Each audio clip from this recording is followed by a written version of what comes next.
Good evening, children. Welcome to your first biology class in the new academic session. I hope you all are keeping fine. In this time of crisis, children, when the whole world is suffering with this coronavirus pandemic, let us pray and hope that we recover from this deadly threat at the earliest. So, wishing you a good health, let us start with our first class today. We are keeping two chapters in Unit Test 1, number 1 virus and 2 body fluids and circulation. In every class, children, I'll be sending you the file of scanned textbook pages, right? The same you can take a printout or you can go through the video that would be stored up into Google Class, right? And be updated so that you're not missing anything. Keep revising from time to time. First chapter for today is virus. The mystery about virus is still not very clear till today. Very rightly, we call viruses as the biologist's puzzle because it's still like a question mark for scientists all around the world about many things about viruses. First, let us talk about the meaning of virus. The term virus means a venom or a poisonous fluid. The term was given or coined by Louis Pasteur. The study of viruses, it's called virology, and the people who study them, they're called virologists. By definition, viruses are most primitive acellular infectious agents. Acellular means they do not have a proper cellular arrangement, right? Infectious because they cause infections in all possible organisms, that is plants, animals, humans, even bacteria, right? And they are formed of two principal substances. Number one is a nucleic acid, DNA or RNA, and a protein. Now it is interesting to study, children, that this nucleic acid is either DNA or RNA, but never both. They will not occur anywhere in a virus which contains both. So rightly, viruses, they are deoxyviruses, that they contain only DNA, and riboviruses which contain only RNA. In your syllabus, children, there are three names and the discoveries by year of three major things in the field of viruses. Number one, 1892, the year, it was D.J. Ivanovsky who discovered TMV. TMV is the short form of tobacco mosaic virus. This virus is a threat to tobacco plants and it causes a mosaic arrangement. I'll show you how it causes. It causes a mosaic arrangement on the leaves. So that is why how the name it is called as tobacco mosaic virus. So how was this discovered and by whom? It was discovered for the first time by Ivanovsky, and not only did he discover, but he also said that this is something that is even smaller than bacteria. Then after 6 years, that is year 1898, and the scientist was M.W. Beijerinck, and he referred to virus as Contagium vivum fluidum. Contagium means infectious, vivum means living, and fluidum means a fluid. How he did that? He actually demonstrated this by the extracts of tobacco leaves. That is, these kind of affected leaves, Beijerinck, he took and he just crushed it and filtered to make an extract, and he was surprised to see that the extract when spread over healthy plants caused that infection. And because the study of the liquid was done for the first time, he called virus as Contagium vivum fluidum. Many years later, after 1935, came another name, W.M. Stanley, and he proved that viruses could be crystallized. Crystallized means they can be made into a crystal, just like we have sugar crystal or a salt crystal, right? So viruses also could be turned into crystals, which means that the crystals, that virus crystals are protein crystals. So first nature, it was made up by crystalline nature by Stanley. He said that the crystals are protein crystals and viruses have genetic material, either DNA or RNA, which acts as an infectious agent. So out of the two parts, children, that is protein or the DNA, which is deadly? That is nucleic acid, not just DNA, it could be RNA or DNA. The deadly substance is the nucleic acid, and protein is a form of covering or an envelope. Alright, To move further, so please jot down these 3 things, children, in your registers. Make a register for biology and note down everything day wise as I am giving you one after the other. Let us talk about the shapes of various viruses. Before we start with their unique nature, let us see all forms of shapes that are possible. Let us see them. Look at this. This is pox virus or vaccinia. See how it looks like. This is rhabdovirus. This is the third one, if you can see clearly, paramyxovirus. It is the virus for mumps. Fourth, bacteriophage. See, the term phage means to eat up. So this virus actually has a capacity to eat away the bacterial cell. So therefore, bacteriovirus. This is a herpes virus, and this looks like a golf ball like structure. Then this is an influenza virus. It's something like a helical shape. Then this is a potato virus. Second one, this is TMV. It's a rod-shaped virus which we'll study much in detail. The next is papilloma virus. Again, I'll tell you the meaning later in the lesson. Then alfalfa mosaic virus. And finally, this is the polio virus, which is again spherical or golf ball like structure. So viruses, as we saw, they have a variety of shapes and sizes. They are very small. They could be a range from 10 nanometers, right? And sometimes they are even 17 nm to 300 nm to 1300 or 1250. So the sizes, it varies, but definitely we can say they are much smaller than bacteria and can be filtered through bacterial filters, right? So another heading what we can clearly give to virus is they are chemicals in a test tube and living beings inside a host. You know, virus is very typical in behavior. It is a mystery. You know why it is mystery? Because sometimes it behaves like a living thing and the other times it behaves like a non-living thing. So when does it behave like a living thing? It behaves like living inside a living organism. But whenever it is outside, that is in a test tube or otherwise, it will behave like a chemical.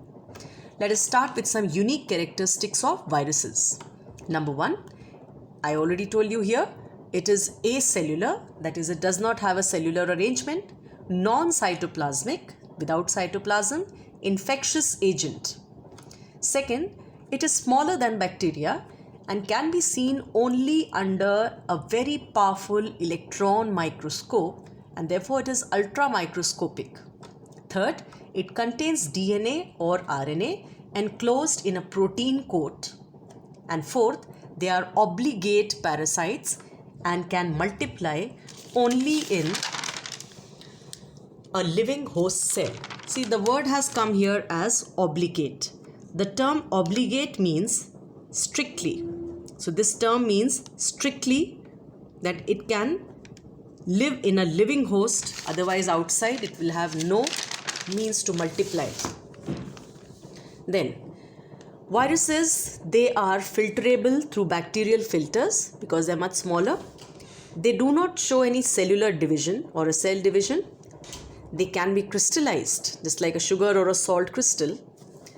Viral proteins have high molecular weight.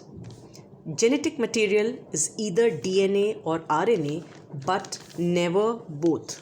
And this is what makes a virus deadly, right? Virus can be transmitted from one host to another directly or by vectors or carriers. Capsid, a new term we are introducing. Capsid means an outer coat which is mostly made up of proteins. Alright, so this capsid, it is sometimes in animal viruses where this is made up of polysaccharides. So not just proteins, sometimes in exceptional animal viruses, this may be made up of polysaccharides. Then, once a virus is formed, it does not increase in size. So the size is going to be somehow stable. Viruses are not affected by the level of antibiotics that cells can tolerate. That is why in most of viral infections like dengue, etc., antibiotics are not given because they will not be affected. Then, having no protein synthesizing system in their own, they lack enzymes. So therefore, right, they use the enzymes of the host. So let us read this once again. Viruses do not have any protein synthesizing enzyme of their own. Synthesize means to prepare. So viruses cannot prepare any proteinaceous enzyme, and they lack the enzymes necessary for this. So for this, how they get it? They depend on the living enzymes of the host, right? So this is why it's important that a virus needs a host to multiply. Otherwise, without a host, it will not have the capacity to replicate. Then capsid, I introduced this term over here. This also means a protein coat, right? A virus has a central core of nucleic acid. I'll first like to show you a virus, children. There are two viruses in your course. This is one I show you called as a bacteriophage. There's a structure like this, right? There's a head and something like a tail with the tail fibers or a end plate. So what I'm trying to tell you here is that capsid is a protein coat. This capsid is a coat of protein, and inside the protein, somewhere inside, this is like a tetrahedral arrangement, but inside this head is the deadly DNA or the RNA that is kept here in the virus. Here it is DNA, right? Because in bacteriophage it is a deadly DNA. So what is a capsid or protein, children? A virus has a central core of nucleic acid, DNA or RNA, enclosed in a protein coat called capsid. And each part of the capsid is called as a capsomere. The capsid is made up of identical protein subunits called as capsomeres, which are arranged in a symmetrical arrangement. Let us see this one, another virus, TMV. So if I told you this is the deadly virus, or deadly material of the virus, in this case it is RNA helix, like a spiral staircase, then it is surrounded by a protein covering, the blue colored, what you can see. The whole thing is called as a capsid. So this whole thing, the covering, yes, it is called as the capsid. But each unit of the capsid, it is called as a capsomere. So there are identical units called capsomeres, and they are counted. Like in this case, there are around 2100 capsomeres. So we'll study this in detail. So just now I've explained you two words, capsid and capsomere. I hope you've understood. Moving further. So capsid was a protein coat, and capsomere, these were identical protein subunits which are arranged in a symmetrical manner and give a specific shape to a particular virus. Alright, so coming to our next thing, various types of viruses. Before we come to types, let me tell you about a very interesting part of viruses, that is why they are still like a mystery for the scientists all around the world. There are two reasons to call them as a mystery. Number one, viruses on one hand behave like living things, and on the other they behave like non-living things. So why do they behave like living things? Like what proof do we have? Number one, they occur in different varieties or strains, right? Number two, they have their own genetic material, that is DNA or RNA. Three, they can undergo mutation. You've studied mutation, children. It means a sudden change in the genetic structure. Fourth, reproduce using metabolic machinery of the host cell that they infect. And reproduction, children, as we know, is a characteristic of living world. And fifth, they can be destroyed by ultraviolet rays. So all these characteristics, they hint that yes, it is very much a living thing. But at the same time, let us see what all things does it show, or what all characteristics are there to confuse us and say that no, it is a non-living thing. Number one, they lack a cellular structure. They don't have a proper cell.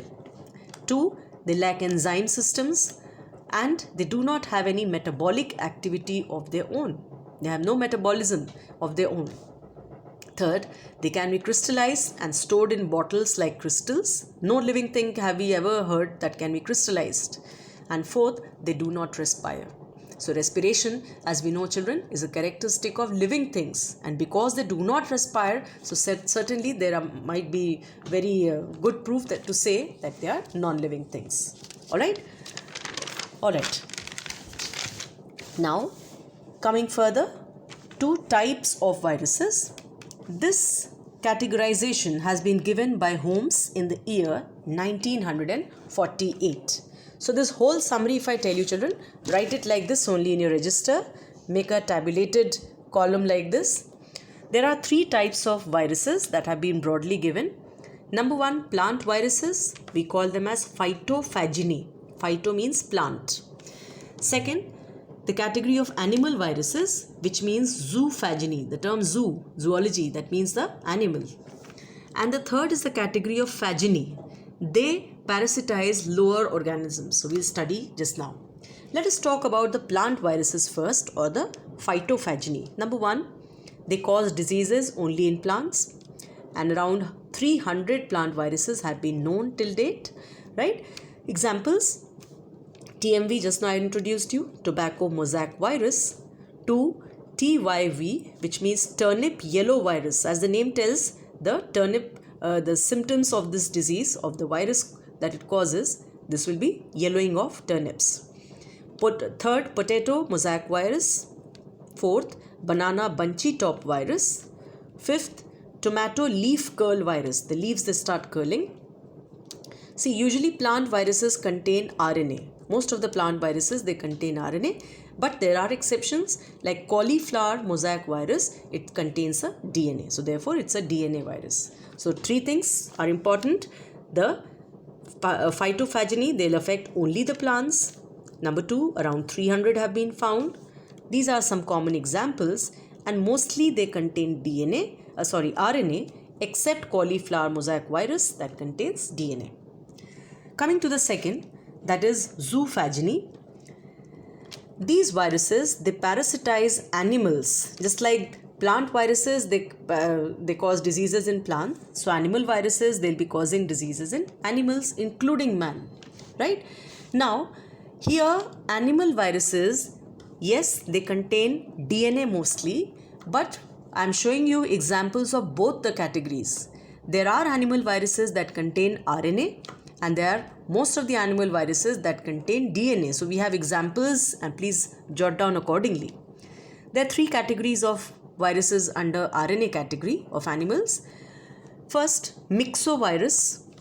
Second, picoRNA virus. See, break it like this: picoRNA virus.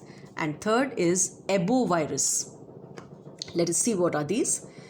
Myxovirus means viruses causing influenza, measles, rabies, and mumps, right? PicoRNA virus, these are viruses that cause foot and mouth disease in cattle and poliomyelitis in man. So certain examples for learning part. Ebovirus, these viruses cause yellow fever, hemorrhagic fever, right? And these are especially due to RNA, the genetic material. Coming to the viruses of animals, the animal viruses that contain DNA. 3 categories again: pox virus, herpes virus, and adenovirus. Pox virus, smallpox and cowpox, also called vaccinia. These are caused by viruses. Herpes virus, viruses causing chickenpox, cold sores, and Burkitt's lymphoma. This is not given in your book, children, so I am explaining. Burkitt's lymphoma is a type of cancer of lymphatic system caused by a virus, and this chiefly affects children in Central Africa. So once again, Burkitt's lymphoma, it's a cancer of lymphatic system caused by virus, highly infectious, and this is chiefly affecting the children of Central Africa. Coming next to adenovirus. Viruses causing tumors and leukosis. Another new word, leukosis, which means it's an abnormal growth in the number of WBCs in blood of a person or animal. That is why leukocytes, if you remember children, the other name for WBCs, that's why we call it as leukosis, because the number of WBCs abnormally becomes much higher. Alright, coming next to the last in the category of phagini. These parasitize lower organisms, right? That means lower organisms like bacteria. So those that are affecting bacterial cells, they are called bacterial viruses. Example, bacteriophages. Second, coliphages. So this will remind you E. coli, the short form, but the complete term is Escherichia coli, the friendly bacteria which lives in our intestines. Alright, so this will affect the E. coli bacteria. Then cyanophages. These are the viruses of blue-green algae. Phycophages, they are the algal viruses. And mycophages, these are the fungal viruses. So that means these viruses are the enemy of the following: the bacteria, that is E. coli, then blue-green algae, the other algae, and the various fungi. So this virus has a lot of choice by various names that it will be affecting. I hope you're understanding, children. Please jot down this classification, right? Then further, I'll be giving these things in our next class, children. So I'll be stopping here. Let's see what all things we have done for today. Today I have introduced you the meaning of viruses, the historical views about various scientists, 3 names, some important characteristics of viruses, right? Then 2 terms I have introduced, capsid and a capsomere. I have explained this by showing you this, children. The TMV, that is what is a capsid, this protein coat, and how this is made of capsomere. Then a tabulated part of types of viruses as given by Holmes in the year 1948 about plant viruses by their names and examples, then animal viruses of both the categories, and the phagini, that is those that categorize the lower organisms. This also we have done, children, that why biologists all around the world, they call it like a puzzle or a mystery, because they have living characteristics as well as non-living characteristics. Alright, so please write down all these things in your registers for today, and wait for my next class where we'll continue with the RNA virus, that is this TMV, and DNA virus, that is bacteriophage, in detail. Keep writing, children, from time to time, and I am sending you the book pages, so keep reading it also and tallying your information. Thank you.